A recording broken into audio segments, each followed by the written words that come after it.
All right, hello everybody. Here we are with the Rivals Team League Finals. Season, I want to say 12. Is it 12, Jeffrey?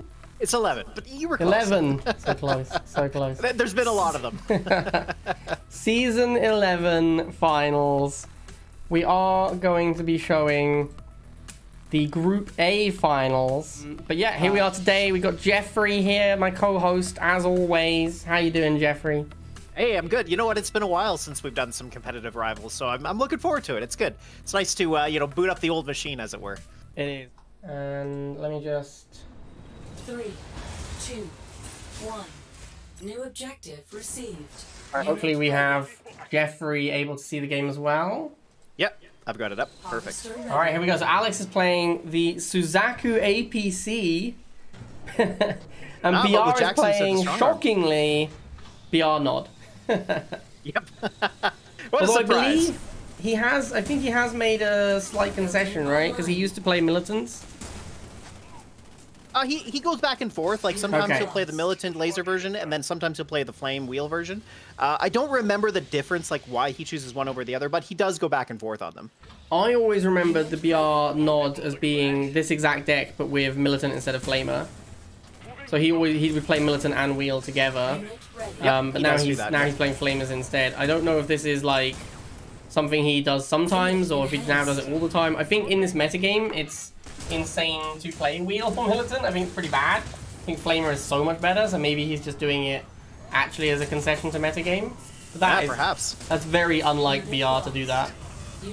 Well, look at Alex here. A bit of a pop cap problem as, well, BR needs to get on the pad there, so he moves the wheels up to the top. The Pitbull here doing a nice job blocking the flames on the bottom. We got Alex pushing the Pitbull up to the top. Boosted lasers coming in from behind, so BR's going to secure the top pad. And we're going to see a bit of a stall going on here. But these three Pitbulls, unfortunately, they just can't chew through this infantry. So BR's going to have to make sure that he doesn't let Alex onto the pad. Of course, the lasers will beat up the Pitbull probably in enough time, so doesn't have to worry too much there. But here comes a tank, and the tank is... Oh, there we go. The tank getting a boost there on the bottom pad. Drones coming in to stall once again, but clearing the top pad there means that BR gets missile number 1. I was going to say Alex played that start very well, like definitely better than BR. BR's first tank got taken out by the missiles and the Pitbull without even killing the Pitbull, which is like pretty unusual. But this just shows the weakness of, I mean, BR's deck needs to play 2 buildings and Alex's needs to play 3. So he had to switch into the air tower to fight the heavy infantry. And by the time he managed to get there, it was just too late, and BR had taken over the map and won the first missile. Plus, drones these days just aren't that great. I mean, on a map like this where the pads are so far away, and the drones don't move as quickly as they used to either. So, that kind of it was, like you said, it was just a timing thing. They weren't able to get there in time, and, well, yeah, just fell short. I think a large problem with the drones is the prevalence of Flamers and Shocks, because it just takes so long. Like, look at this top squad. This Flamer's been being attacked by a full drone for a really long time before it dies. And that is the main issue with Drone Swarm right now. It just doesn't do enough damage to kill the heavy infantry that's everywhere.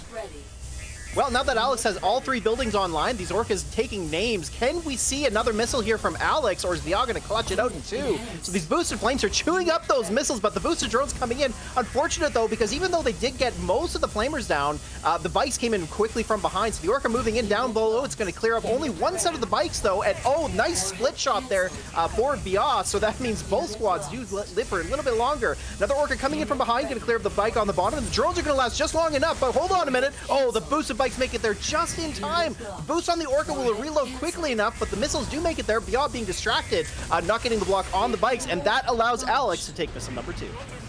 Yeah, really, once again showing that even with Flamers, which are not, drones aren't that good against, GDI just really struggles with the drone Orca combo. And this is why so many Nod decks play the Banshee now. The Banshee is insanely good here. Really surprised to see BR not make a Banshee during second missile. He must have just been completely broke. I feel like at any time, a Banshee would have been the best unit he could possibly make. Like, because he was just losing to Orca Drone. Right. Yeah, exactly. I agree with you. I mean, the Banshee would have pushed it back. It would have held the pads for a long time, and Alex would have had to rely on building Pitbulls, which means BR just makes tanks. So that would have put him in a good position. He just needed to switch. He needed to switch what the game was about, because when it's just it's just Orca Drone versus infantry and vehicles, your opponent can just make Orca Drone. You need to make something to force them back into the ground where you're superior than them. So looking at the game state right now, Alex got his first APC out. It looks like he's going to pop another one out here, but no, he decides to go for drones. Interesting there is because he got the bikes in position with the flames in front of it as well. Now the tank coming up from behind is going to clear up both of these pit bulls pretty easily. This Orca, though, it just needs to get there in time, and it looks like Alex might be able to clutch this out. He's got a block with the pit bull, but unfortunately the bikes make it there, and the bikes on the bottom are sitting doing nothing. So Alex takes the first game. Well done. That's a yikes, man. Those boosted bikes sitting like not on the pad. Boy, like, they were easily kills the drone go. swarm in time if they're just he obviously misclicked it and sent them down, and we've all been there. Yep. Oh, maybe. Like if I share just my monitor or something, maybe that'll go better. Let me just get into the game and pause it, and then I'll try and share it to you. Make sure we got this working. Sure. So I'm just gonna try doing like. I actually can't. Here we go. Oh yeah, I can share monitor 1. We'll do that. So chat, after that first game, who do we think is going to win this? Do you think Alex is going to win this, or do we think Bia is going to win it? Because you know what, I have to agree with Blade. I think Bia is advantaged in terms of just being really good at the game. But you know, Alex, he really pushed him around in that first game. So I'm not sure. And like we were just talking about, it is loser picks for every single game that, of course, you know, you lose. So that's one of the advantages, is that you get the choice on map. And Middle Oasis is pretty interesting here. And Bial's really good on this map. I've actually played him against him on Middle Oasis, and he does really know how to play it really well, especially because he plays a lot of Nod, and Nod has a lot of fast-moving units, so it's good on a spread-out map like this. I'll tell you what we could do. Kenny could do a prediction, because Kenny loves predictions. Oh, well, hey, yeah, let's get that going for sure. Kenny could set up a set prediction. All right, can you see the game? I can, yep. All right, great. Let's get it on the way. So, in classic BR fashion, he's going to go for a bike rush on Middle Oasis. Oh, I love it. Oh wow. So Alex went War Factory opening before half, which is a good play. But then BR randomly made Rifleman. He didn't even wait. He didn't even wait to see what Alex was doing. He literally just went bike Rifleman. Interesting. I wonder if he was anticipating missiles to come out immediately. I mean, I guess that would be a fair response, but you're likely going to stay in one building at the start, right? So it feels like it hasn't really paid off for him. Although now Alex has gone for the Harvester anyway, and now you're in a situation where it's like, well, now these lasers are going to be super good. So right. I have felt this way quite often when I play GDI on Middle Oasis, or just in general, when you're playing GDI and you get rushed, like, you can't really beat Nod no Harv. So you just sort of have to build the Harvester and let them kill it, and be like, that's the way it goes. Well, and this is going to put Beyond in a good position, right? Because if he gets this Harvester kill, he's going to have a lot more money. And the question is, does he now go into a Harvester, or does he continue to pressure? And I mean, he could continue to pressure, but the thing is, the player who gets their Harvester online and keeps it online and then continues to push the other player outside of the game, that's how you generally win on this map. And Alex here, he's rebuilt the Harvester, so but look at Beyond really pushing him out of position here. He moves the shocks onto that Hex there up top, letting the Harvester get there instead. But again, he's just going to let Beyond chew away at that Harvester, and he's also got the pads. The dogs are moving to the bottom, but of course they're not going to make it in time. So Bial's comfortably taking that first missile, and he's got enough money in the bank that he probably doesn't need to go into that Harvester right away, but we'll see. Yeah, and BR actually used the first Harvester money to simply make a drill pod to keep the pressure on. And as you say, like, if you get the Harvester harvesting and you manage to protect it, you usually are going to win the match doing that, but BR understands this map, like you said. He plays it a lot more than most people, and he actually likes it. And he knows that if you really keep the pressure on, you can really just shove people off the map. And you have the pop cap advantage. If all of your money comes from Harvester kills, then you don't need to spend a pop cap on the Harvester, and that's huge. Like, you can see here, he's at 3 tanks to 1. And his deck is actually pretty weak in this matchup. Like, he should really lose this matchup. But Alex is playing Sling on Middle Oasis, like the worst Sling map in the game, pretty much. And he's got Pred, which is great, but he's just so far behind in tanks, it doesn't matter. Like, Pred will beat Scorp one-on-one, but when there's 3 Scorps and 1 Pred, absolute beating. Yeah, and then look at that. I mean, it was a pretty easy game there for Bial. Alex just looked like he was completely outmatched. You know, and part of the issue there was Bial just pressured him too much. There was just no way for Alex to really get the economy going, and he kept getting thrown out of position. And that's really why people hate Middle Oasis, is because it can feel bad to play on, simply because you get thrown off the map, and then you're not able to get your game plan going, and it just feels non-interactive. Like, you're just not able to really play the game. And I think that's why a lot of people don't like it. But like you were talking about, when you know how to play the map and you bring a good deck for it, that makes a big difference. Yeah, I mean, that was just a classic case. Like, That was exactly what I was expecting to see. BR understands the map. Alex doesn't. Alex has brought a deck that does not look particularly good for the map. Exactly. And, yeah. like, it's okay if your opponent lets you harvest, but they're not going to let you harvest. Like, maybe it's okay. So I think maybe trying to share the LD player window to you was causing problems. All right, well, there we go. Okay, and he's picked Kane. Oh, you know, Tick Tank Kane especially. This was how I was able to take a couple of games off of Bia, was picking a map like this down the middle and also playing Tick Tank Kane. So I really like this choice from Alex, because Bia's deck is a bit weak to Tick Tank. Yeah, I actually think that Alex has picked a really good deck for the map. Or like first glance, I mean, like, I need to think about it for a while, but like first glance, it seems like it should be pretty good. Although, if against BR, I think it's a good choice, because I probably wouldn't play a Tick Tank Kane deck on down the middle against someone who I think is going to pick based on the map, because they'll bring some 2 range, and your deck is going to get hammered by 2 range, right? Like, you even could expect them to bring their own Kane. You don't want to play Tick Tank against Kane. But against BR, who you know is going to bring BR deck, I think it's a really good choice. Exactly. Yeah, and this is one way that you can counter what he does. The problem is, Alex needs to get those Tick Tanks into position without letting them take too many hits from the Scorpion. And there we see the first one getting into position. It's going to burrow first. There it goes. Now it's going to take forever to kill. But of course, the problem here, Alex just isn't in position to really take that bottom pad. So Bia does take missile number 1, but with the advantage in deck here, Alex could claw it out in the next 2. Yeah, I think the one thing I would say is that if I was planning to play Tick Tank on this map and you're against BR, you know he opens War Factory. So I think you want to be opening War Factory and getting that Tick Tank as soon as possible. Like, you don't want to open Barracks, because you want to have your Tick Tank down on first missile burrow. You want it to be like your second unit. I think you want to be going like Wheel Tick in this matchup. Yes, because once you start getting ticks burrowed, BR's going to have a really hard time beating you if you just get like a tick on each pad, something to deal with the Banshees. Like, at that point, you should be good to go. And that's what we're seeing here. Second tick is now burrowed. It's looking pretty rough for BR. He's going to have to switch into Banshee here. And yeah, he's going to need Banshee. Oh, no, never mind. He hasn't opened Air Tower. I got confused. Oh, well, he doesn't have enough money to do it either. He spent a lot of money on these tanks. And yeah, look at this. Alex in a pretty comfortable position. I mean, that first Tick Tank lasted forever. Well, you know, in relatively speaking, in terms of Rivals game time. But yeah, I mean, look at this. These Tick Tanks are really clawing back. They're gaining a lot of value. BR using some good micro there to get the Scorpion to get some extra shots off without taking hits. Alex, I mean, he just needs to he's getting the Tick Tanks in, that's good. He just needs to protect from Banshee now. If he gets a stealth tank up and starts split firing it, then he should win this matchup pretty easily.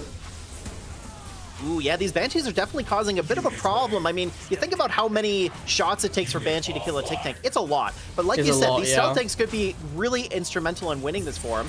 He isn't able to get there, though. That's one of the issues with this map, is the choke point down the middle. And look at these double Banshee really actually doing a good number on that Tick Tank, and it's going to go down here. The stealth tank does clear up that first Banshee, but, you know, the thing is, Banshee's cheap. Bia can build a number of them, and he's got enough money to do it. So, yeah, look at this. I mean, Alex actually struggling a little bit with these Banshees.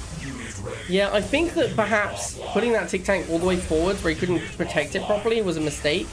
I don't think you need the Tick Tank to be blocking your opponent from getting in. You can just have it on the back, and that's fine. Ooh, can he clutch it out here? We're getting down to missile number 3. The Banshee gets onto the top end of the flip. Oh, brutal. That's a savaging. The lasers just couldn't hold on.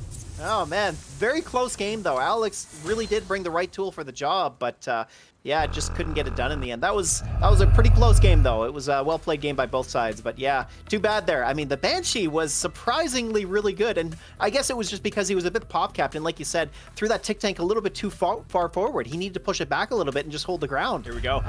And this, of course, is Alex's map choice again. He's picked Orbit, which is an interesting choice, because I would say Orbit... I'd say Orbit's pretty close to Middle Oasis. Like, this is the kind of map BR wants. Like, this is the map BR likes, because he has a lot of mobility in his decks. So I think it's a slightly odd choice, but we're back on the Suzaku APC. I can kind of see why he'd do this. Because, like, that deck does have reasonable mobility with the Pitbull in the air. But I mean, like, I don't know, man. He did win with it, right, last time. So I guess that's what he's thinking. He's like, I'm going to go back to the deck where I got my win. But he shouldn't feel comfortable about the win that he got with it. that's what I would say. I wouldn't feel like, it wasn't like a dominant win. So I wouldn't feel as confident as him playing the same deck again.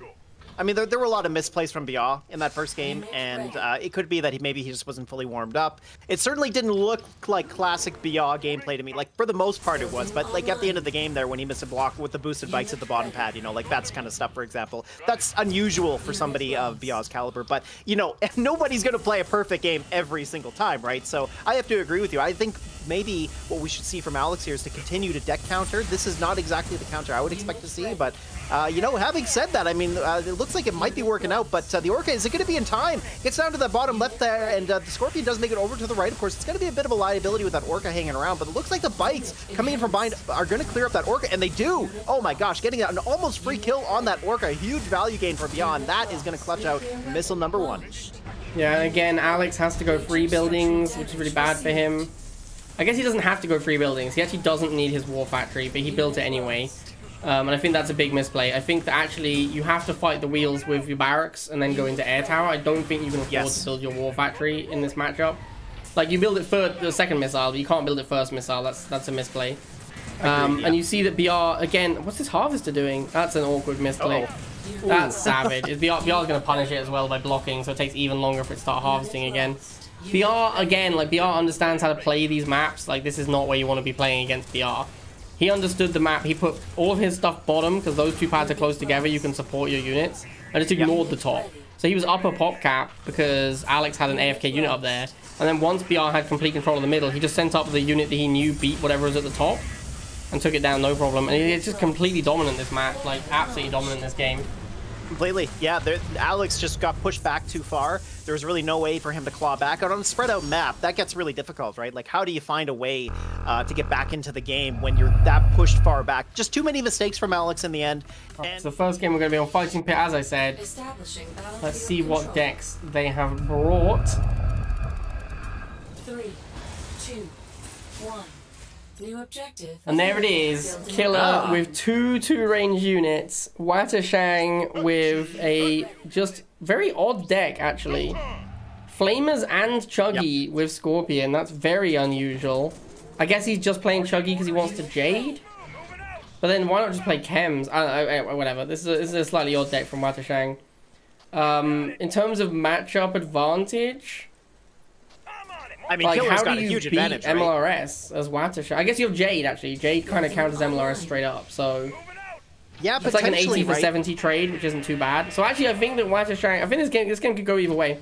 Watashang's commander means that he doesn't just auto-lose to this MLRS.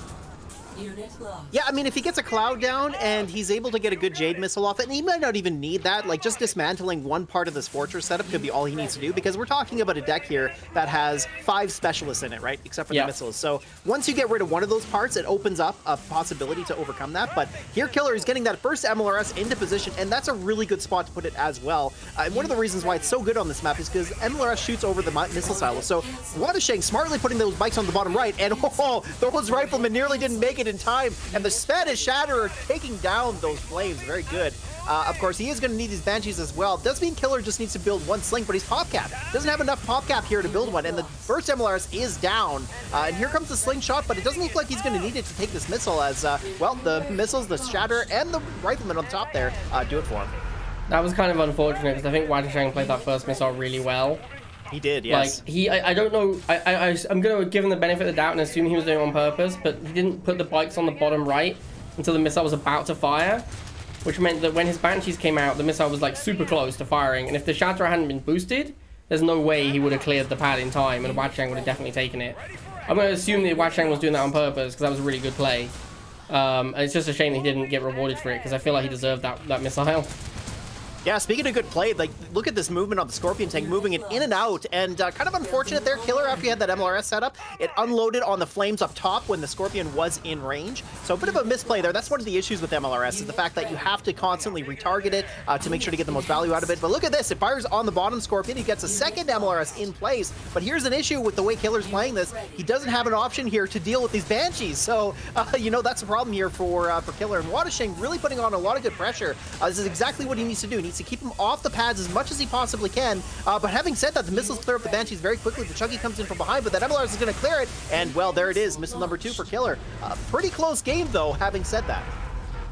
I kind of think Watashang made a couple of big misplays in this one. Like, There was a really, really nice play by Killer when Watashang... Oh, wrong scene. When Watashang tried to go in with 2 tanks against the MLRS, Killer actually used the Razorback and his other MLRS to create a line where the tank couldn't drive through. So the tank at the top just tried to go around the long way and then couldn't shoot the MLRS, which is why Killer won that engagement so hard, because the second tank just got bounced backwards by really nice positioning by Killer. So here we go. I guess he's baiting him here, but we'll see if the bait plays out. So yeah, Watashang here, he looks like he's going to switch up his deck as well. We do see he's playing Jade, but he's playing the Mutant Laser Drone Chem deck, which I think this is one of the decks he plays a lot of. So I guess he's going to be hoping to rely on these mutants, which seems like a good idea, simply because, well, that means Killer has to rely on the Razorbacks. That said, though, in this patch, the Phantom doesn't one-shot the Razorback, right? So there's a bit of an issue there, I think. Yeah, like, I can see where he's going with this. I think the Mutant is going to be good in the matchup. Quite often in the last game, we saw Watashang he lost, like, a few units, like, I think a couple of tanks and a Chem Buggy, to just having them too close, and the MRS fired over the missile and killed them. Right. And that was super awkward. So now he's basically gone, no, I'm going to play Mutant instead of the Chem Buggy. That's going to remove a lot of those issues. I think it's a reasonable choice. I think Chem Buggy, if you play Chem Buggy well, it's good against MLRS. Actually, that's not even... I don't know if that's true anymore. It used to be that you could dance in and out between the shots of the MLRS and put down clouds, so it was really good. But now the cloud takes so long, I don't know if you can do that anymore. That's a good point, and look at this. MLR's getting into position on that middle hex. Ooh, that's a good spot for it. This Chem Buggy does get off the militants, but I mean, it's just not enough, right? Like, he's not able to claw his way forward. The MLRS there was going to chew it out, so yeah, that goes missile number 1 for Killer. Yeah, you can really see, like, the reduced power of the Chem Buggy there. Like, we actually saw it happen there, where the Chem Buggy didn't put a cloud down on the rifle, and then he had to go back in and kill it. And the MLRS just kind of pushed forwards, and Watashang couldn't fight it, because he didn't have the mutants yet. And I don't know if maybe he just shouldn't have gone Chem Buggy, because there was no need. He could have fought rifle versus rifle. Maybe get Killer to tech switch first instead. If Killer tech switches into, like, the Shatterer, and then you can make Laser Drone or Mutant, that's so much better. So I think maybe he shouldn't have tried to tech switch there. But the Mutant seems like it should be a good choice. Like you say, it forces Killer into the Razorback, but I don't know what Ratchet does against the Razorback. Like you say, the Phantom doesn't really counter it anymore, so I don't know what his long-term plan is here. I mean, here the mutant push is paying off. The problem, though, is he's really over-invested in these mutants. He built 3 of them, so unfortunate there. It looks like that the Razorback, even with its high DPS, doesn't clear them in time. But here we're about to see that interaction with the Phantom and the Razorback. It's not able to one-shot it here. Watashang doesn't have bites. That's the other thing, right? Like, he doesn't have bites in his deck. He's only got lasers and Phantom to deal with there, so that's a bit of a problem because he needs to get one little bit of a shot on that Razorback for the Phantom to clear it, and he's just not able to do that. Yeah, he's, like, pretty weak to sling Razorback. Although you can do this, like, yeah, you see he just dances in. The Phantom hasn't even taken that much damage, so it's kind of an easy clear on this Razorback. And the Mutant is a big problem for Killer. You can see he's really struggling to deal with them. Even when Razorback isn't contested, it takes a pretty long time to kill those Mutants. So here's where things get really interesting. We're coming down to missile number 3. This boosted Razorback taking in and just clearing up these mutants. Not very quickly, though. He got another Phantom as well. This could be what he needs, but these missiles here, it looks like they're going to take the pads, and Watashang doesn't really have any anti-infantry except for this Chem Buggy. So here he really just needs to hold on to that top pad, and it looks like he's going to pull it off. Oh, look at this. Wow, well played. Phantom and Mutant was the answer at the end of the day. Well done. And there we finally see Jade get used. Right at the very end. Well done. Yeah, I mean, the Mutant was clearly a great choice. Killer really struggled with Mutant. Like, so interesting, he's picked another good map for 2 range. And again, we're seeing down the middle rather than the hot zone. It seems like down the middle is way more popular than hot zone. I don't know why. I think people like the choke points, but I don't know. I guess. Yeah, I don't know why either. All right, so let's get into it. Game number 3. All right, here we go. 1-1, of course, so, you know, things get interesting from here, because whoever wins this goes to set points, so that's a really big deal. And, well, look at these decks. So Killer bringing Tick Tank, and we actually talked about this in the previous match with Alex and Bia, about playing the Flame Wheel version, and so he's done that here. Doesn't have Kane, though, so that does make a big difference. But that said, Watashang has mutants, and I don't know what your experience is like playing mutants against Tick Tanks, but I find that Tick Tanks just cannot beat mutants in spam. It just doesn't work. So we'll see how that plays out, but I really do feel like Watashang has the advantage here, but what's your take on this? So Watashang has brought the same deck, which I think makes sense, because Killer's picked another good 2-range map, and he's brought the same deck that crushed him last time, because he just couldn't kill Mutant. So that makes a lot of sense to me. I agree with you that Killer's deck doesn't make much sense to me at all. So he's brought Tick Tank. He hasn't brought Kane, which is good on this map. He's brought Tick Tank. But like, he knows his opponent previously had Mutant, which is one of the few units that can actually kill a burrow Tick Tank quickly. Right. And he has Laser Drone. I don't know how much he saw Laser. I think he did see Laser Drone a little because he made a sling for them. So he knows there was Laser Drone last time. So there's like 2 things in his deck that seem pretty good against Tick Tank. And he's basically brought a deck that's reliant heavily on Tick Tank. So yeah, I think that's very odd. Having said that, Watashang doesn't have bikes. And the Banshee is going to be really good. Because Banshee beats Phantom. Like, Banshee spam is like Talon spam versus Phantom. It doesn't 1v1 it, but like, you can just spam a bunch of them and Phantom can't keep up. And it kills Laser Drones. And it ignores Mutant, and it ignores Chuggy. So Watashang's deck's pretty weak to this Banshee. So maybe the Banshee is his trump card here. Yeah, possibly. I mean, look at this. It's actually doing a pretty good job so far. It is going to push back these Laser Drones, but so much time has passed. We're at a minute and a half that a Phantom's come out. So this Phantom here, like you said, it does struggle against these cheap air units because, of course, it's a burst unit. So, you know, spending that burst all on a cheap unit means that it takes a long time to reload. So number of Banshees will clear this out, but also Killer has bikes. So bikes are going to be very useful here too, with the Banshees on top of that. And look at this Tick Tank. It's thrown out of position as well. It hasn't really done a whole lot. Now he boosts it. Pretty interesting play, I got to say. It's going to clear up that Chem Buggy, but now the Phantom clearing up the Banshee on the bottom pad. He secures it once more. So we're just going to see this game continue on and on, but it looks like this Banshee will finally hold on just long enough. But wait a minute. Oh, Phantom reloads, but the bikes get there in time. So there it is. Killer with miss number 1. I don't know why that Phantom didn't go up. Like, you got lasers killing the Banshee. The Banshee's not going to last long. Just send the Phantom to the top pad. There's nothing there that can kill it. He would have held the missile for long enough for the lasers to kill. He probably wins the missile there. I think we've also seen now several times, if you've been watching these Chuggies, Flamer has been better than Chuggy, like a lot. Because of these choke points. Like, you can't abuse the Raider that well. I think on down the middle, Chuggy just isn't great. Like, if it was hot zone or open water, Chuggy's a lot better. You got a lot more mobility. But like, these Chuggies haven't been that good. And we've also seen these Tick Tanks have also been kind of bad. Like, the Tick Tank has not been the centerpiece unit. The Banshee has. The Banshee's been his best unit. And the Flamer has been way better than the Chuggy. So definitely some interesting lessons to learn here from how this game has gone.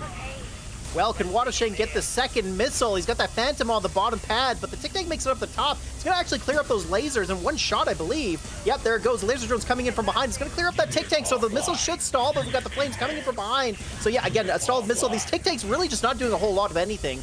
They are just falling pretty flat, but look at the block with the Laser Drones. Nice movement there from Watashang. Killer, even with the boost on the Banshee, just couldn't beat him in time. And, well, Watashang claws back here with missile number 2. And again, we see, like, there's like this posturing and positioning with like the Tick Tanks and the Chuggies, but when it comes down to it, the Banshee is the MVP. He's the one doing all the work. And for Watashang, it's like the Laser Drones and the Phantom, like just about the air. Like on this map, the air is just so much better. Can we also talk about these boosts on the Tick Tanks here? I do not understand what Killer is trying to accomplish by boosting the Tick Tank on the top there. Like, it's almost gotten all the way down to quite a few hits there. And I guess he was just going to pressure the Harvester there. But really, it felt like he was just throwing it in the darkness. Like, he had no idea where it was going to end up or what it was going to face. He's just like, you know what? I'm just going to pressure the Harvester. It was a little bit of a loose play, I think it was very much, I'm just going after the Harvester here. But, like, if you're Watashang has 360 Tiberium right now. Right, yeah. Like, he does not need a Harvester. If I was Watashang, I'd strongly be considering giving my opponent the Harvester so I can have a pop cap. Like, it sucks that they give the 80 as well, because, like, Killer's not got that much money, so the 80 is quite useful for him. But, like, if you're 400 Tib, you don't want that halve. You should be pulling that halve onto the pad right now. Like, it's crazy that he's not doing that. Because he has more than Tib than he can use. He should also be dropping Jade missiles, because why not? You've got enough money. Get something out of it. You can Jade missile a laser. A laser can't dodge a Jade missile. It's too slow. So just Jade missile a laser. That's absolutely fine. Jade missile the Tick Tank as it's burrowing. Like, just do something, man. Use your money. It's stressing me out, Jeffrey. Me too. I mean, here we are at the peak of this game, and it's been going back and forth, flipping the missile over back and forth. But here, it looks like Killer's going to clutch it out. But we see the Laser Drones getting onto the bottom pad there, and also the Phantom importantly clearing out that Banshee. So Killer here, the boosted a little surprised to see no more Banshees, but Phantom. Whew, rough no, times. Mutant Watashang, why? And there's the Jade missile. Oh dear. Oh dear. Wow, Killer takes it, man. I don't know what to make of this game. there were so many misplays on both sides that I guess it came down to Wadashang made slightly more, but as well. Also, yeah, and Wadashang has picked open water. So once again, we're going into a potential 2-range being king map. But I think that Killer back on GDI here. Maybe we're going to see... No, he does have the sling. He's got sling sniper, so we are 2-range. But he's not weak to... Well, I was going to say he's not weak to mutant, but sniper's pretty bad against mutant, actually. The break points are awful, to kill it. yeah. But, like, he doesn't... His 2-range units don't just, like, fold to mutant, right? They don't get hard countered by it, because sniper obviously beats mutant, given enough time.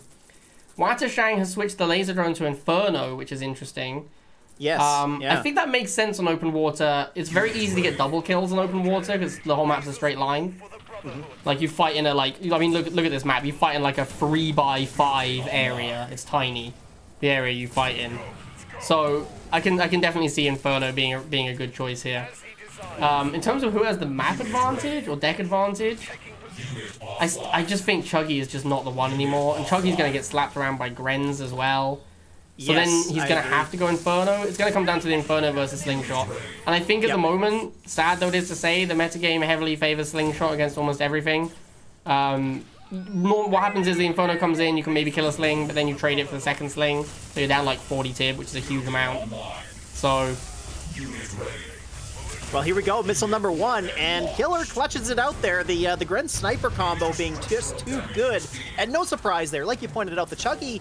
Well, first of all, even pre-patch, Chuggy was not good against Grenadier. It just really wasn't. So the Grenadiers here naturally pushing it back, which meant Wadashang didn't really have anything to counter the Grenadiers, because he does have to rely. And look at that, the first Inferno shot is off. But you know what? You make a really good point here, and I think part of the issue is that Inferno, with its reload nerf, means that it's a little bit harder to dodge it in and out of a Slingshot. And because Slingshot only costs 60, there's a lot of room there for the Slingshot player to potentially win that, especially with a boost. A Jackson boost on a Slingshot can do a lot of work.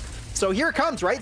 The boost coming in on but he's targeting the full health Slingshot instead of the one that's low in health. But the Inferno targets the Pitbull. Absolutely brutal, but the double shot, and it isn't even enough. Wow, that game was over before it started. What happened? Yeah, that was a very quick game. Okay, so our first map is down the middle. So once again, down the middle. We've seen this every single set. Very interesting. We have, actually. Yep.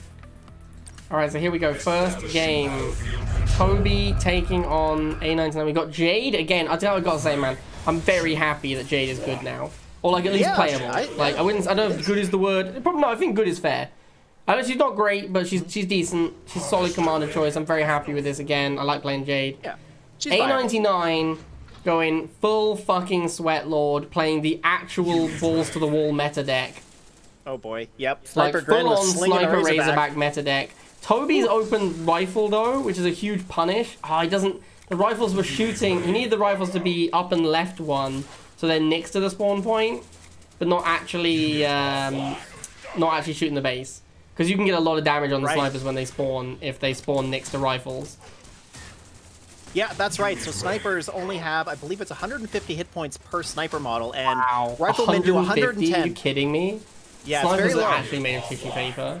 Exactly. Yeah, that's why they die so quickly. So yeah, you're right. Like if you get a rifleman against a sniper squad, even if they lose a couple of models, which we did see there, they had actually managed to pick one off, and that first sniper squad is down. But here, A99's really going heavy into the snipers, and the buggy here is going to be absolutely awesome. Look at this. Buggy just chewing up those snipers. A99 not pulling them back quickly enough. A bit of an unfortunate loss there. Now we've got the Chem Warriors coming out as well, which just like the mutants, the snipers have a tough time of taking down. So Toby looking pretty good. Where you going? And, Toby! Okay. I don't know what was going on there, but it worked out anyways, and Toby takes that first missile.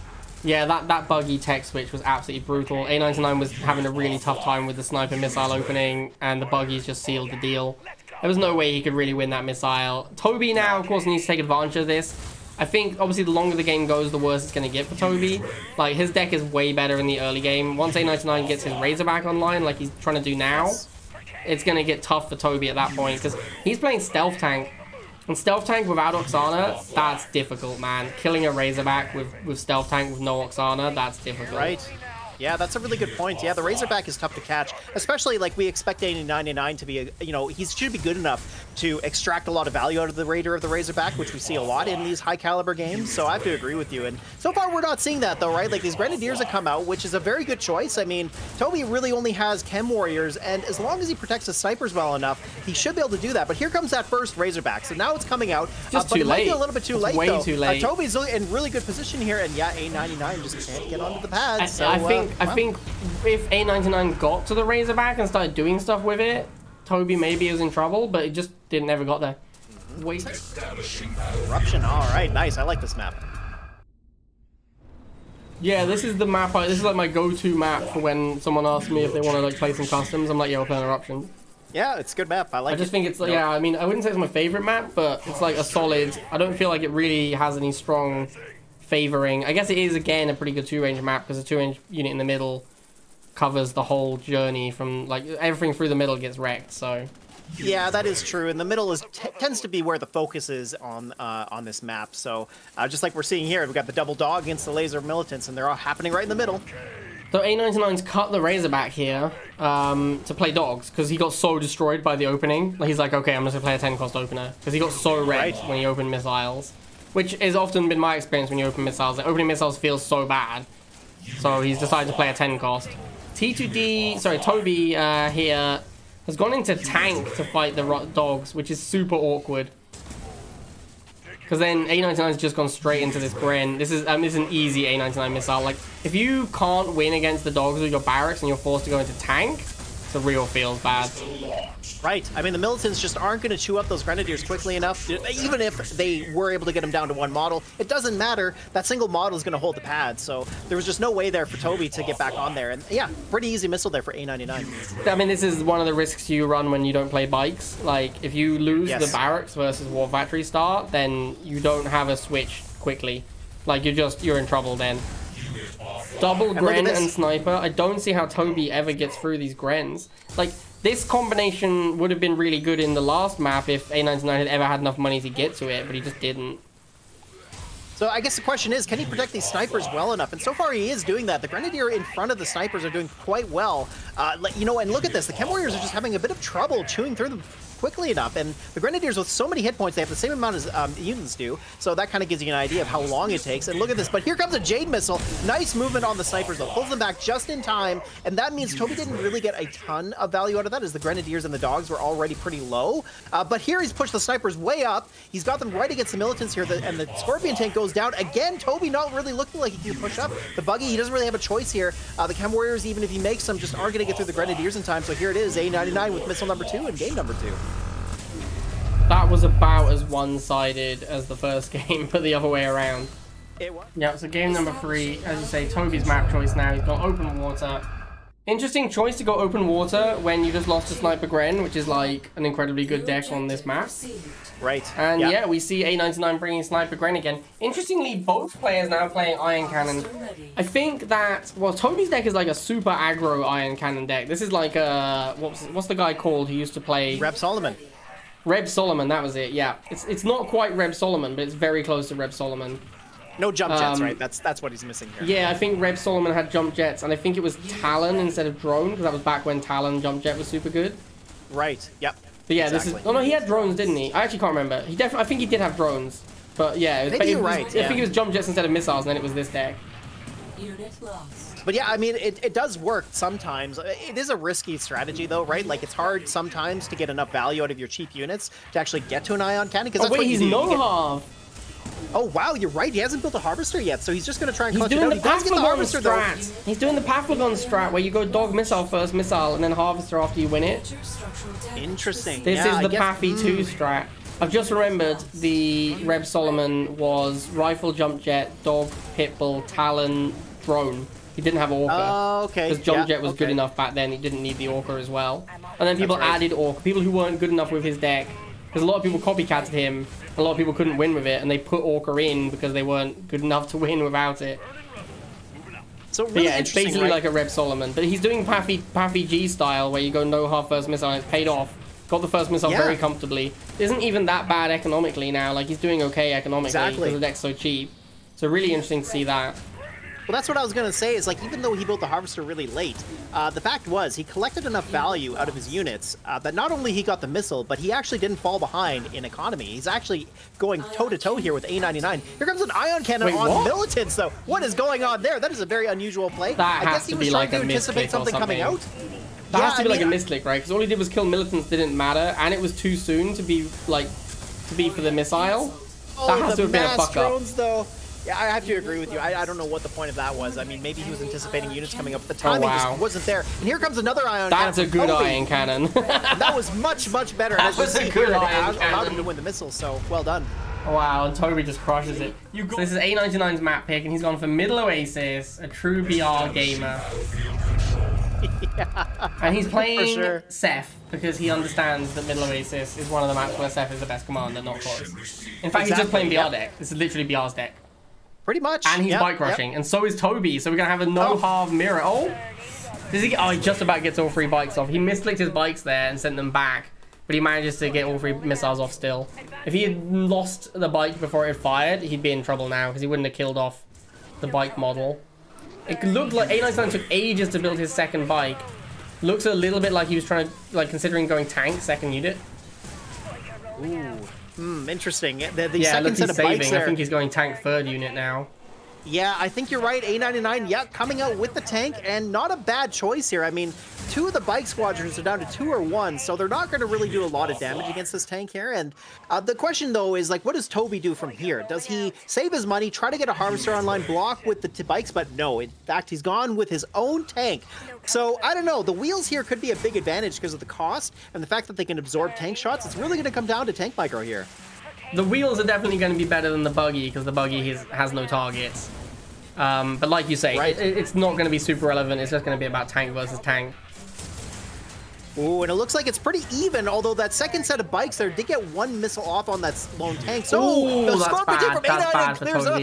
Ooh, boy. This ain't looking good here for Toby. Okay, well, we got the wheels going up to the top. He's going to charge the missile here, which is very, very good. We do see some stall coming on the left, but it doesn't matter. A99's right at the bottom right pad, so he's going to take this first missile pretty comfortably. And, I mean, both players aren't too far off economically. There is one key difference, though. The fact is that Toby's gone into lasers now, so he spewed a bit of his cash on that. Will it be enough to turn the tide, though? I mean, it's interesting to go barracks here. I think A99 is favored, though, because he has the rifles as well, so he can cheaply answer these lasers. So I think this barrack switch isn't going to help Toby that much. I can see why he did it, though, because, like, he didn't kill that tank, right? He didn't trade tanks. So... Oh, my goodness. Toby, he's fallen behind here. Yeah, I got to agree with you. The cheap riflemen, or the militants, sorry, they are doing work because it was a good tech switch, and it's saving A99's bacon, but also A99's just ahead on the tank war. Like, he's definitely dominating there. Toby's continually behind, and this buggy here doesn't really, it's not going to do much.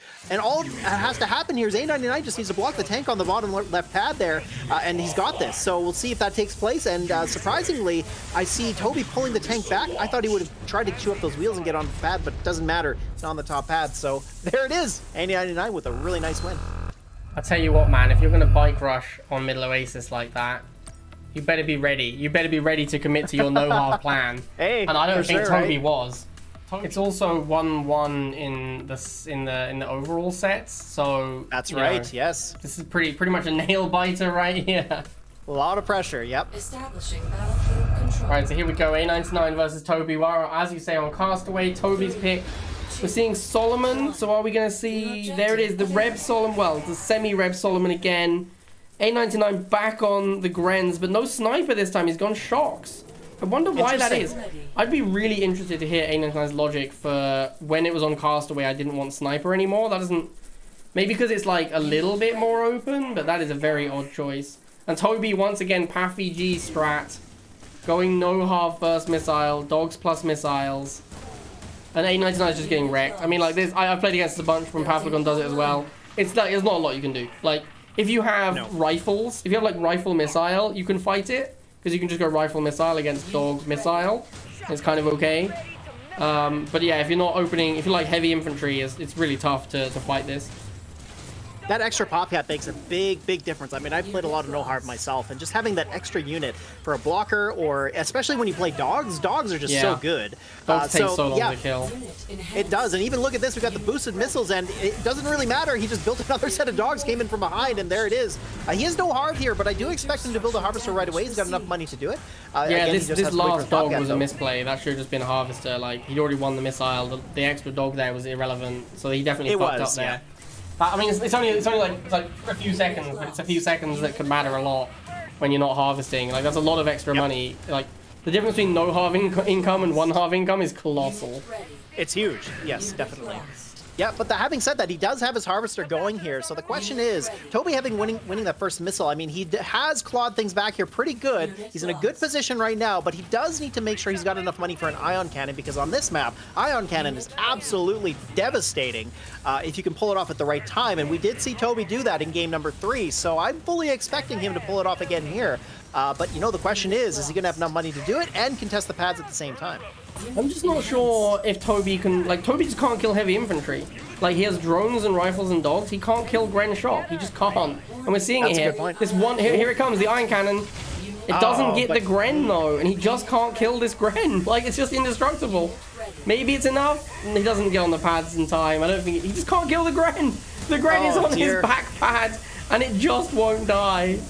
He's going to have to rely heavily on these missiles. We do see the drones coming in, but they're not going to be timely enough. As we see here, A99 getting missile number 2. And you know what? I got to say, you make a really good point here, because this is not the position Toby wants to be in, going into a 3rd missile against a deck with both Shocks and Grenadiers. When your best anti-infantry unit is Drone Swarm, that feels bad. Yeah, I mean, like, if he had the money to Iron Cannon into drones, I think he wins it there. Because he cleared up the sling and the shock, and then he was able to push around onto all 3 pads. But the problem was A99 was also on all 3 pads. If his right-hand unit had been a drone swarm killing the Gren, it would have killed it in time for him to win the missile, I'm pretty sure. But he just couldn't, because he didn't have enough money for the drone swarms after the Iron Cannon. And now we see that now it's really tough for him, because he just can't kill heavy infantry. Exactly. Yeah, like the reality is this game might just be decided by the fact that Grenadiers just have so many hit points. Like, yeah, sure, he could throw as many drones as he wants, but the Grenadiers will take so long to kill that quite possibly it might just come down to timing. Toby wins this on the back of an Iron Cannon, or he doesn't win it at all. Oh, this is too early. This is too early. Yeah, I don't know about that one. I mean, he does need to have it with the missiles. A99 is going to have time to get all his heavy infantry back on the pads, and then you never kill it. Yeah, there it is. Shocks, Grens, Shocks. There's no way he kills these things. Like, A99 doesn't even have any anti-air. He doesn't care. He just has fucking tanky infantry that Toby can't kill. Yeah, and we see the drones coming out in big numbers. He rebuilds his Harvester as well. A bit of a misplay, I'm sure, just in the desperation of the game here. And he is really trying to hang on, but the boosted Pitbull clears up the drones on the bottom left. The drones are moving and cycling in and out, but again, they just can't really survive long enough here to hold the pads. And I mean, the Pitbull, even though it does take a little while for it to clear the drones, you can see here the effect that it's having. Toby is really just in a losing position. It's only a matter of time now, and especially with the slingshot coming out. The slingshot, yeah, this slingshot's going to be game over.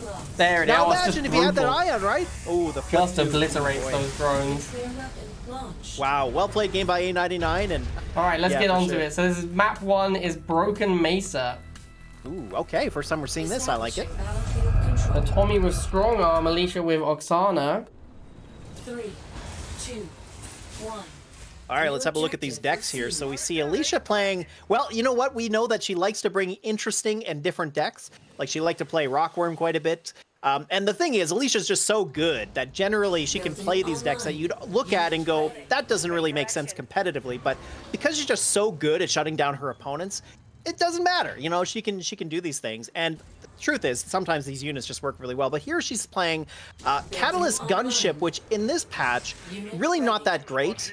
It costs 60. It's pretty expensive. It's not really amazing at what it does. It's not great against lasers. Like, there's a lot of situations where the Catalyst Gunship just isn't amazing. So a little surprised to see that. She does have flamers, though. She's not running lasers, which could be a bit of a risk. But we do see Alicia play that way a lot.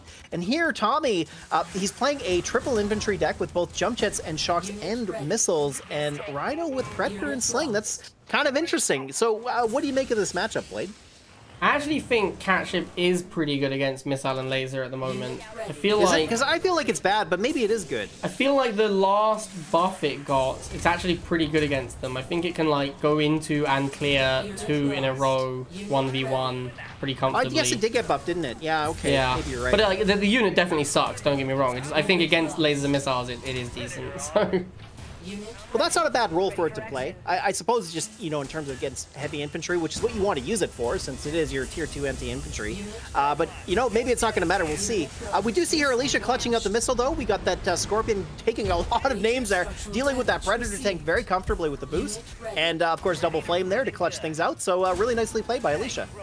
Yeah, I kind of think that Alicia's air tower is sort of flavor text in this game anyway. Like, the Banshee is there for fighting Predator, because Scorpion doesn't beat Predator.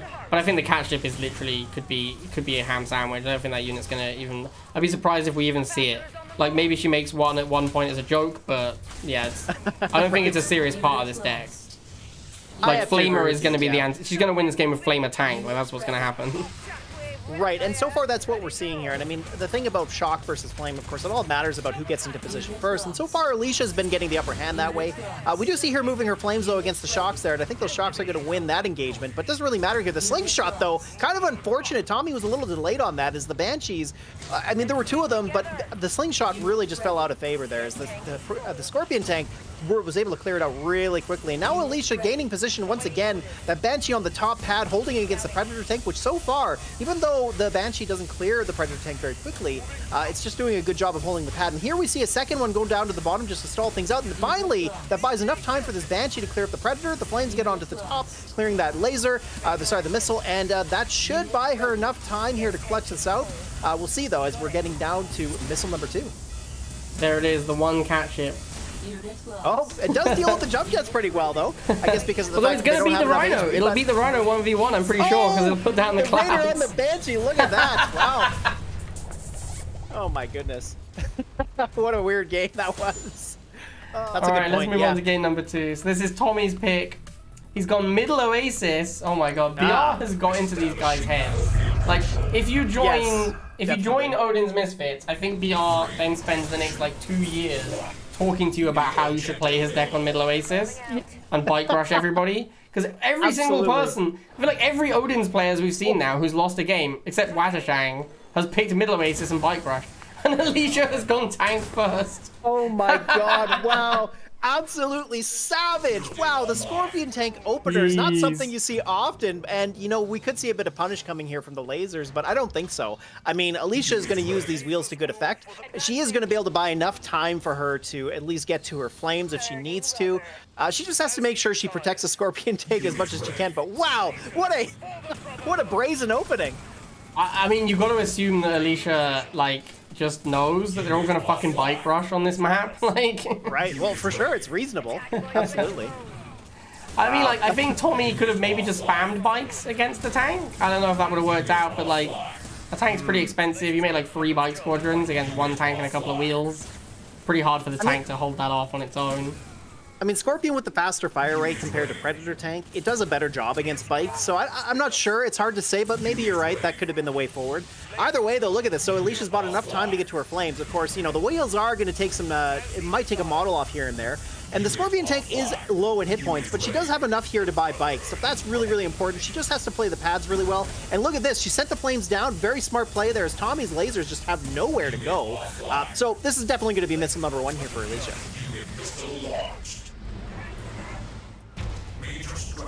All right, well done. And yeah, Alicia coming up with that first missile, even going with a Scorpion opener. Really, really surprising. You don't see that too frequently. But hey, you know what? It worked out. All part of the plan.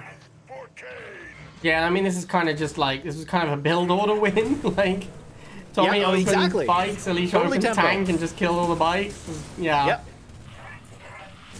Kind of a brutal situation. Where does Tommy go from here, right? Like, it's almost like he needs Banshee here to contest against the tank. I mean, that tank has lived forever and a day. It's got veteran status right now. It is going to die to the bikes there finally.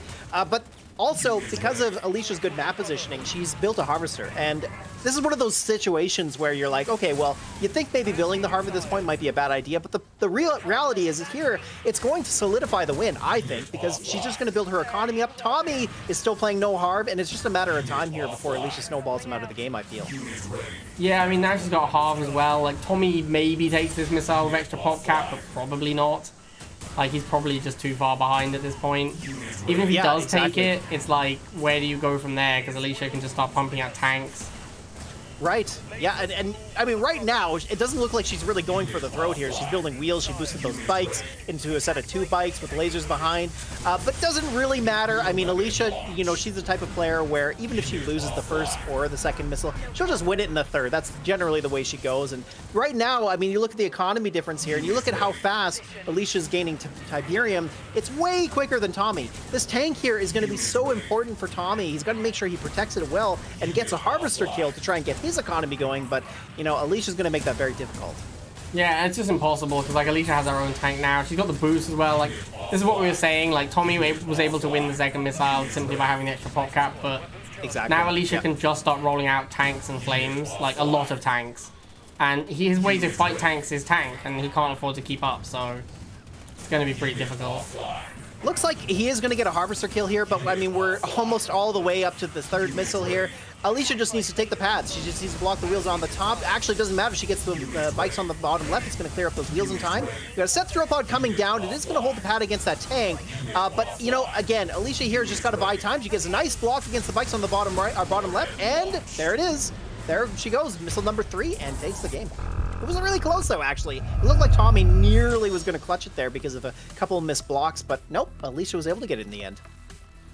Okay. First time we're seeing this in this finals, so that's interesting.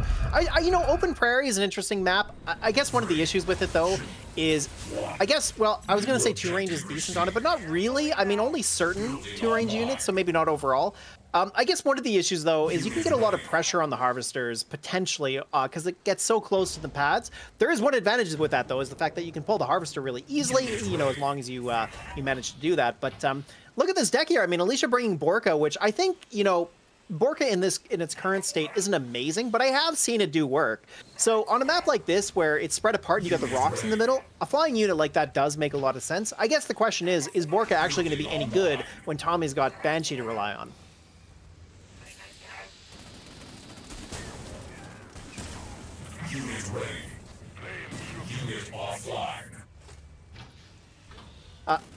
Sorry about that. All right, so anyways, here we are. We're moving into halfway through the first missile here, and Alicia so far looking pretty good.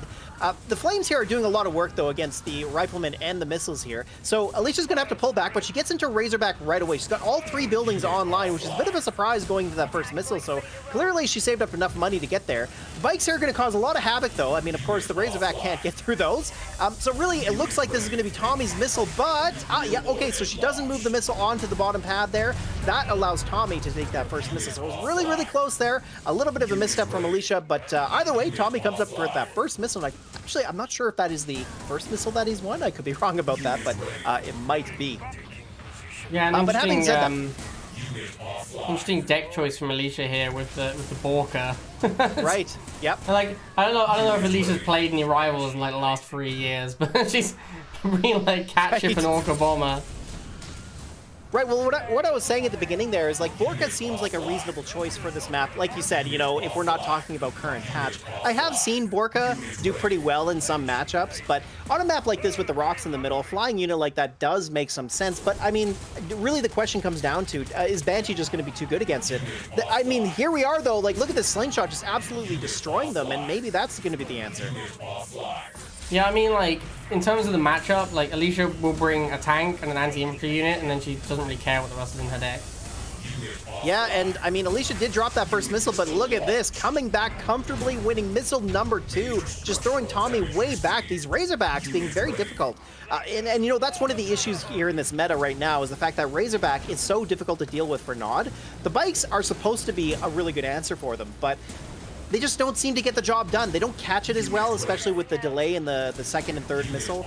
And also Banshee, even though it does have Raider, it just doesn't catch the Banshee or the Razorback really well enough. So this is one of the issues here for Tommy, I think. I think the problem is, as always, it's just Sling. Because, like, Banshee is a pretty reasonable unit for killing off Razorbacks. It's cheap, so you can, like, throw a lot of them, and it does pretty good damage. It's got the Raider, so you can, like, fire at the thing. But then there's a Sling behind the Razorback. You can't do anything about it. Yeah, that's a good point. Yeah, I mean, the Banshee doesn't have a lot of hit points. That has the same hit points as a Talon. And if you're familiar with Talon, well, it dies pretty quickly to a lot of things. 4 missile shots, or 4 pitbull shots, you know, and yeah, look at that. The slingshot just absolutely decimating these Banshees. And on a map like this, it can get into a position where it can cover enough ground. And also, we got a Harvester pull coming in as well, and the missile's going to block the flames. The Banshee nearly gets there, but doesn't in time. And there it is. Alicia getting the 3-0 against Tommy. And getting that really important victory for Odin's Misfits, bringing this series up to 2-2. T2 for T2D, you mean? Oh, sorry. Yeah, right. For T2D. Yeah. Yes, because they were down 1. Yes. So, anyways, it's tied 2-2 for T2D and Odin. So, sorry, say that again. Show your shirt to the stream. Oh, well, of course. Yeah. See. Oh yeah, look at that! What a banger! and not only that. I was drinking coffee out of my blade very mug. Nice. Going to full blade. All right, so here we go. We're gonna have this is match point for the teams as well. Huckinator versus Mika. Yeah. We're gonna have game number 1. This is on Stonewall. So this was the first map. This is like the map they picked. Well, you know what I mean, like as is such. Huckinator taking on Mika.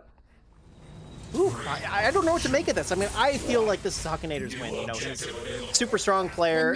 He's won a lot of tournaments. He's no stranger to competitive play. So I really feel like Huckinator is going to be the one winning here. So if I was doing the prediction, you know, I would probably be betting on Huckinator in this set. But again, you know, so that makes Mika a bit of a dark horse, right? Like, we just don't know much about him. So who knows? I mean, Mika might be able to pull something off, but it is against one of the best in the game. So we'll have to see.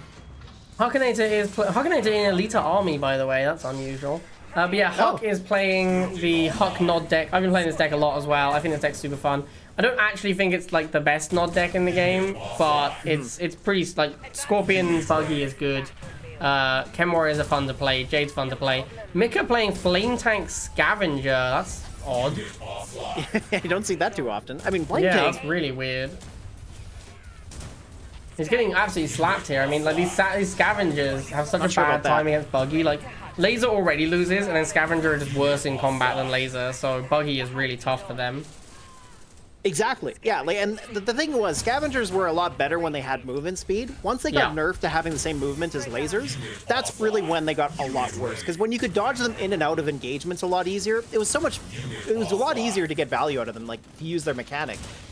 So, yeah, I'm a little surprised to see it, and I guess the idea is that it's going to allow him to get to that tech lab a little bit quicker and get the Flame Tank out, because we both know that when Flame Tank does get out, Flame Tank, it does stuff. You know, it's a pretty potent unit. Insane. Although Huck's deck is not super weak to Flame Tank, he has Banshee and Scorpion, so I think Flame Tank is not going to auto-beat him at all. He's not like a Mutant or Gren deck that just folds to it.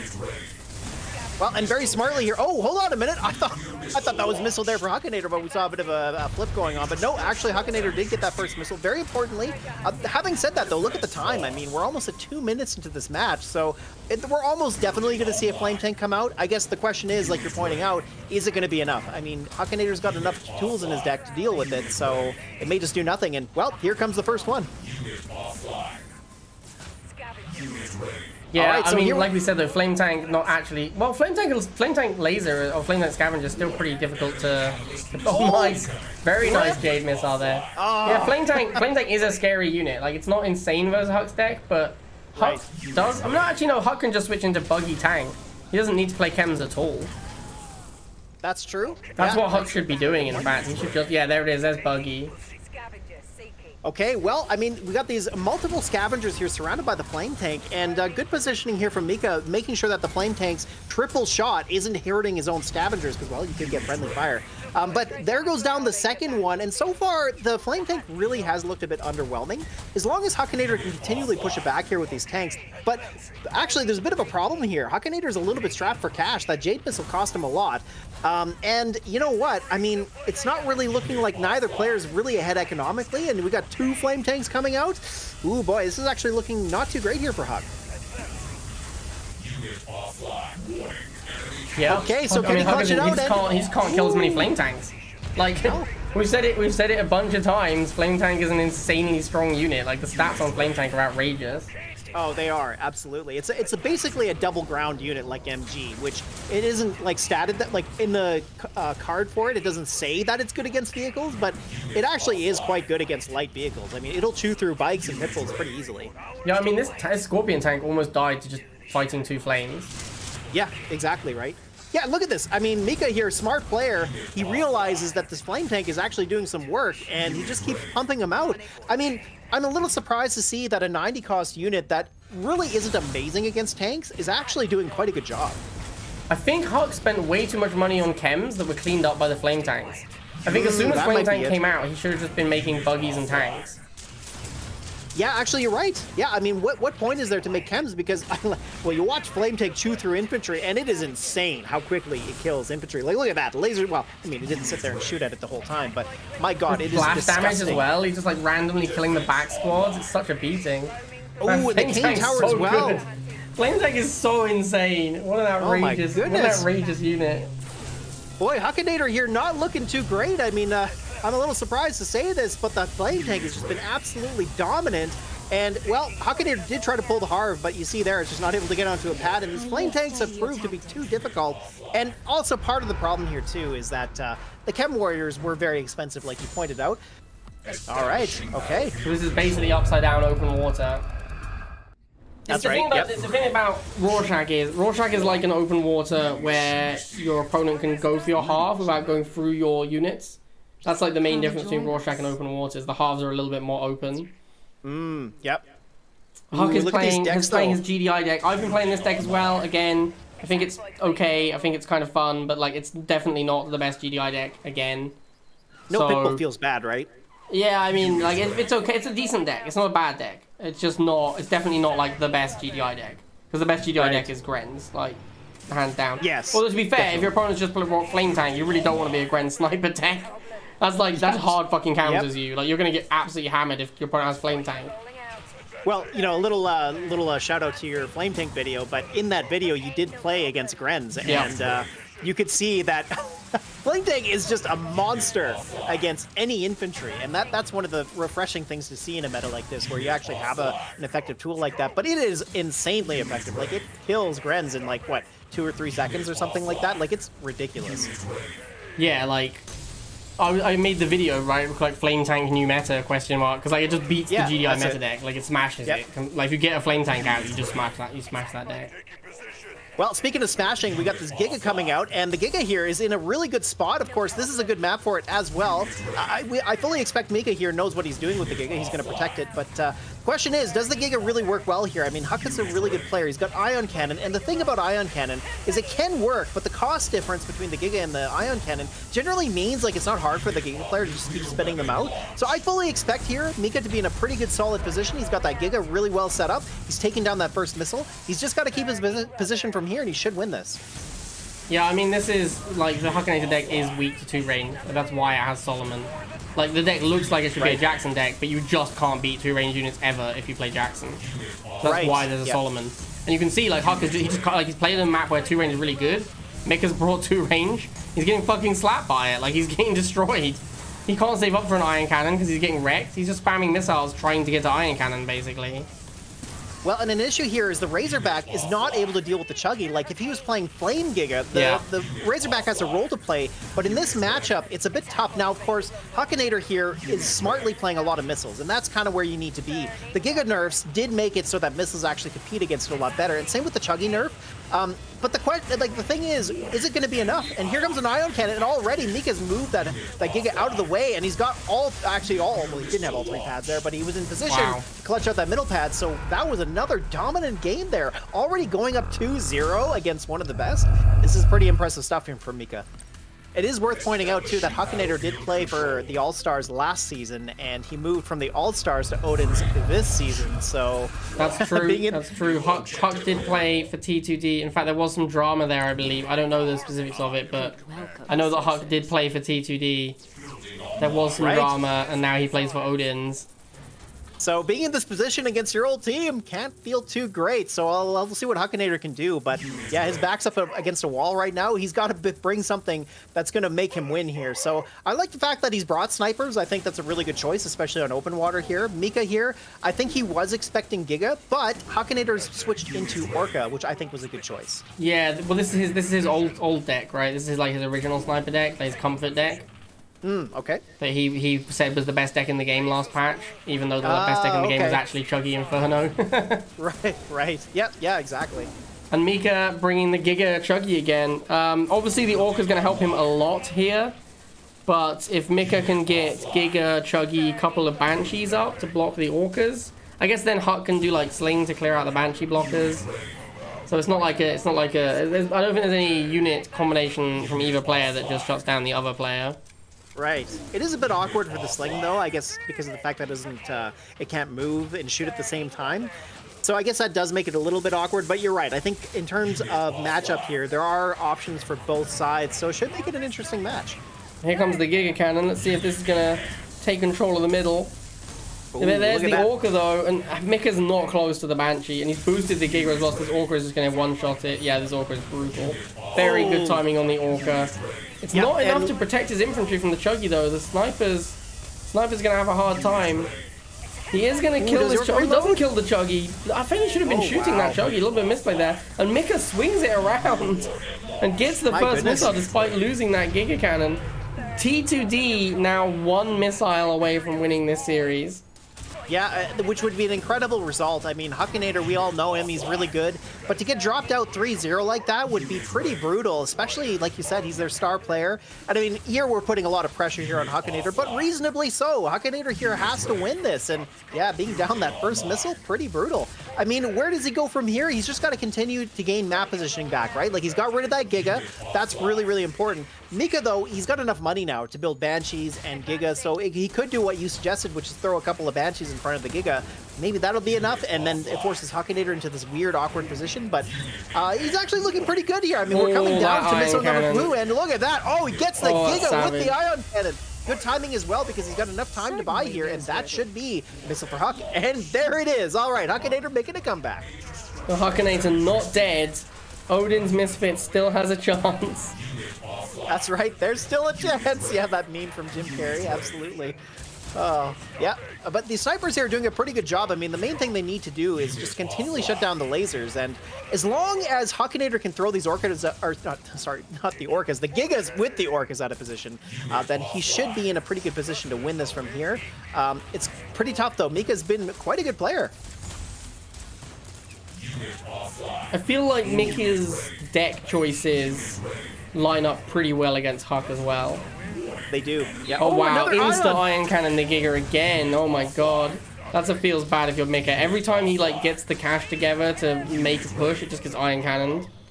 Yeah, and you know, there's enough time on the clock here that should he need another Ion Cannon, I believe before the missile will fire, it should be available to him. So timing-wise, it seemed like that was pretty good. And like you said, psychologically, it's punishing Mika pretty hard as he's trying to get his game plan online, but it's just not working, and it's forcing him to build these multiple Banshees, which just aren't cutting the mustard. We see here they're going right into Pitbulls that are doing a good job. And look at this, Huckinator with the hard pull as well. I mean, he's going to be able to block here with the dogs. Yeah, this is definitely Huckinator's game. Well done. Huckinator played that really well, and really like the Solomon was what won him that game. Like Solomon, like he cleared the first Giga with an Orca, and then he just like Solomon the next two. And Mika never got to a point where he could mount an effective push with a Giga Cannon and a Chuggy, which is what he wanted to do, because he just got Iron Cannoned over and over. Ooh, which is an interesting choice. This kind of feels like the slightly off-meta choice instead of going for down the middle like everyone else has done. Yes, okay. Yeah. Much more open, and the pads, of course, are slightly offset, but yeah, it's quite similar overall. So Huck playing the same deck, which I would say is probably like his comfort deck. This is like his favorite deck. Mika gone Flame Tank. again. Interesting. Makes sense. I mean, he won with it before, so I can see why he'd do it again. Although it doesn't feel like Huckinator's deck should be super weak to Flame Tank. Like, there's an Orca in here, and there's Stealth Tank rather than Phantom. So I think Huck maybe shouldn't be super weak to Flame, but obviously Flame Tank is just insane. So we'll see. I mean, the issue is really going to come down to Stealth Tank, right? So, of course, Orca versus Stealth Tank, Orca players are probably favored in that sense, but it all comes down to who plays it better. I think for Mika, as long as he can protect his Flame Tanks from the Orcas using the Stealth Tanks, and possibly Bikes as well, the rest of his deck is super weak. And also, Huckinator has a lost deck slot in the Slingshot too, right? So he's playing a 5-card deck, essentially. Yeah. Okay, here we go. So here comes the first missile, and Huckinator in position. He blocks the wheels on the bottom with the missiles, dancing them in and out. Well played there. And yeah, importantly, Huckinator's clutched that first missile. So now he just really needs to continually charge the missile, make sure that Mika can't get to too many Flame Tanks, and yeah, he should be able to win this. Well, I mean, Mika's going for that Flame Tank, but he's like still a ways away from it. Huckinator really keeping the pressure on, which he knows he has to do, given how badly he got wrecked by Flame Tank last time. Right. Well, and Huckinator caught him a little bit with his pants down here, building triple Pitbull into these Scavengers, and the snipers aren't exactly in the best position, but Mika, okay, look Mika at had this. Flame Tank money there and made a wheel. Oh, he's got Obelisk instead? I kind of feel like if he'd made, like, Flame Tank kills Pitbulls, and it would have killed the snipers behind the Pitbulls. I feel like if he'd made Flame Tank there, it would have been really good. He also built his tech lab, but then didn't build the Flame Tank, so he just spewed money. Oh, yeah, I don't know about this, man. I don't like how he played the end of that game. Plays a lot of Flame Tank, likes Hot Zone, makes a lot of sense. Yeah, it all makes sense. Mika, you know, is my kind of guy. Absolutely. All right, so yeah, as you said, match point of the match set is all comes down to this one game for who is going to win Season 11 of RTL. Is it going to be Odin's Misfits, represented by Huckinator, or is it going to be T2D, represented by Mika? Final game. Huckinator going missile opening, expecting the wheels from Mika. But Mika this time has gone rifles. Okay, and well, we've seen how the tempo at the beginning can sometimes dictate the game. Now, of course, this isn't Middle Oasis, so this isn't going to be the same situation. But yeah, Huckinator thrown back a little bit here. And does he make the snipers? He does. I'm surprised to see that, because I thought he would it looks like they're going to go down. I thought he would have just gone dogs. With the rifles that pushed up against his base, I thought he would have gone dogs. And super punished for going sniper. This is exactly what we saw happen earlier in a different set, where the rifles against the missile opening, and then you just you lose your first sniper basically for free. Now the buggy comes out, so sniper missile can't even fight buggies. This is looking pretty bad for Huckinator. Yeah, I mean, he's in a bit of a better position now because, of course, he's been able to deal with the buggy, and now he's pushed militants back a little bit, but he's in a bit of the same scenario, and this buggy is now going to be in a position where it can push up. These buggies here are really doing just a phenomenal job, and I'm not surprised to see Mika build a third one. He can never be buggy first missile. There's no way. So I don't understand. Why did he open Missile Trooper? Yeah, I don't know either. I mean, I have seen sniper players open missile, like we talked about before, right? If you're comfortable dancing the missiles in and out, sure, that can work. But in this case, Mika knew what he was doing. Like, he just pushed him way back to his base, and the snipers were in a position where they couldn't push up, and so they got chewed out by the militants, and then it allowed Buggy to make a splash. So, yeah, it really fell apart quickly for him there. And look at what's happening. I mean, he's got position really well here. He's got both buggies on both pads. He's got the tank coming in from behind. I mean, this is not looking good at all. This is really bad for Huck, and this is match point as well. If he loses this one, it's over. He needs an Orca, but he has no money. He can't afford... this is so bad for Huck. And this is why you shouldn't open missiles. Because the punish, if you get it wrong, if you're right and they open wheels, you get a little bit of advantage. But if you get it wrong, you just lose. And that's what we're seeing here. And he actually... that's it. He just loses. But, like, because he opened Missile Trooper. If he opened Dog, we could have seen a completely different game there. But because he opened Missile into Rifle, that just cost him the game. And that was the most important game of the series. Holy cow. Wow. I mean, yeah, you're right. It really was just a tempo game from there. And a big part of the reason why is Buggy. Buggy was MVP there. Yeah, Buggy's insane. You open Rifle into their missile, you push them back to their base. When they finally get the sniper up, they have only sniper missile and you take switch into Buggy.